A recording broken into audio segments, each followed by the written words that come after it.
कभी सोचा है कि कुछ कहानियां हमें इतना ज्यादा क्यों डराती हैं? आज हम एक ऐसी ही कहानी के बुनावट को समझने वाले हैं, ये देखने के लिए कि कैसे कुछ शब्द मिलकर डर और सस्पेंस का एक ऐसा माहौल बना देते हैं जिसे भूलना मुश्किल हो जाता है। कहानी की शुरुआत होती है बस इस एक लाइन से, रात के 2:13। सोचिए, ये वो वक्त है जब सारी दुनिया सो रही होती है और हम सबसे ज्यादा अकेले, सबसे ज्यादा वल्नरेबल महसूस करते हैं। ये एक लाइन ही अपने आप में एक अनजाने खतरे का माहौल तैयार कर देती है। किसी भी डरावनी घटना के लिए समझिए एक परफेक्ट स्टेज सेट हो गया है। तो किसी भी कहानी में असली डर पैदा करने की पहली और सबसे जरूरी ट्रिक क्या होती है? वो होती है किसी अलौकिक, किसी अनरियल चीज को एक बिल्कुल साधारण, भरोसेमंद दुनिया के अंदर सेट करना। अब सवाल यह है कि राइटर ने एक लैब को ही क्यों चुना?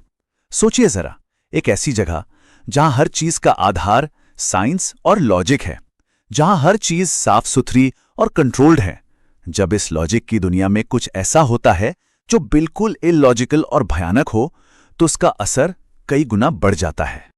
चलिए अब देखते हैं कि कहानी अपने मेन थ्रेट यानी कि असली खतरे को कैसे हमारे सामने रखती है। और इसकी शुरुआत किसी भूत प्रेत या राक्षस से नहीं होती, बल्कि एक साइंटिफिक गड़बड़ी से होती है। देखिए, ये एक बहुत ही स्मार्ट मूव है।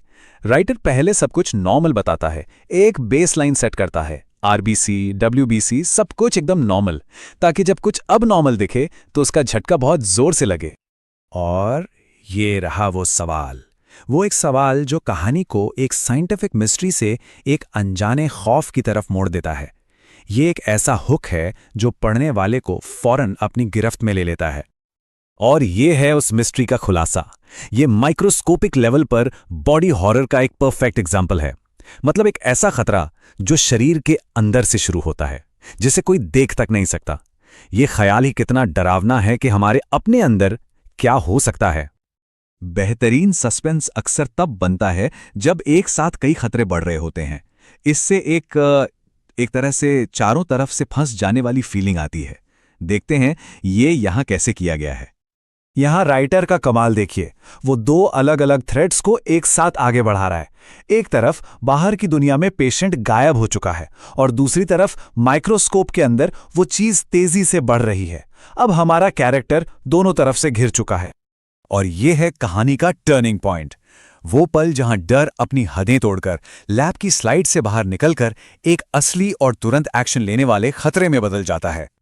अब जरा कहानी की स्पीड पे ध्यान दीजिए।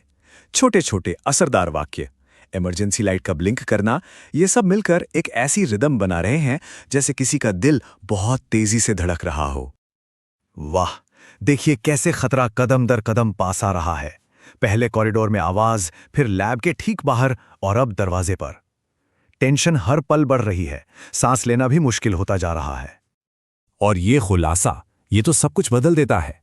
अब ये सिर्फ एक अजीब सा कीड़ा नहीं है, ये एक इंटेलिजेंट दुश्मन है जो सोच सकता है और जिसने सीधे सीधे हमारे कैरेक्टर को अपना अगला निशाना चुन लिया है। अब ये डर पर्सनल हो चुका है।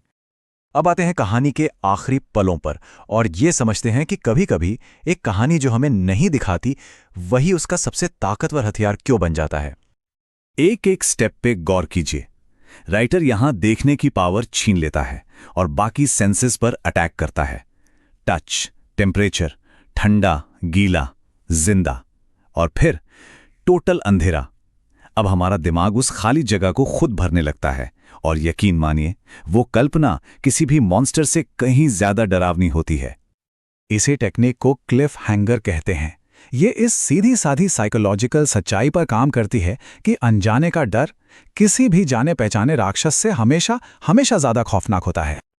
और आखिर में ये कहानी हमें इसी सवाल के साथ अकेला छोड़ जाती है। ये सवाल न सिर्फ इस कहानी की शानदार बनावट को दिखाता है, बल्कि हमें डर की असली नेचर के बारे में भी सोचने पर मजबूर कर देता है।